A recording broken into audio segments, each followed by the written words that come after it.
చదువది ఎంత కల్గిన రసజ్ఞత ఇంచుక చాలకున్నా చదువు నిరర్థకమ్ము గుణ సంయుతులెవ్వరు మెచ్చరెచ్చటన్ పదనుగ మంచి కూర నలపాకము చేసిననైన అందు ఇంపొదవెడు ఉప్పులేక రుచి పుట్టగ నేర్చునటయ్య భాస్కర.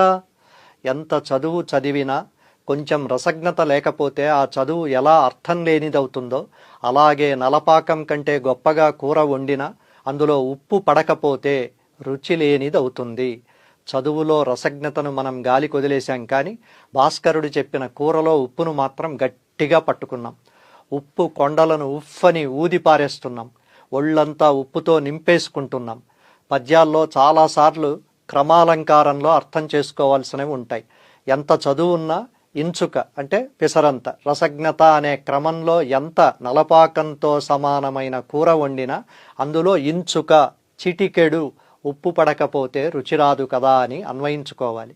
కవిత్వ రచనలో పునరుక్తి ఉండకూడదు. అందువల్ల కూర దగ్గర చిటికెడు అన్న మాట లేకపోయినా పైనున్న పోలిక దగ్గరి మాటనే అరువు తెచ్చుకోవాలి.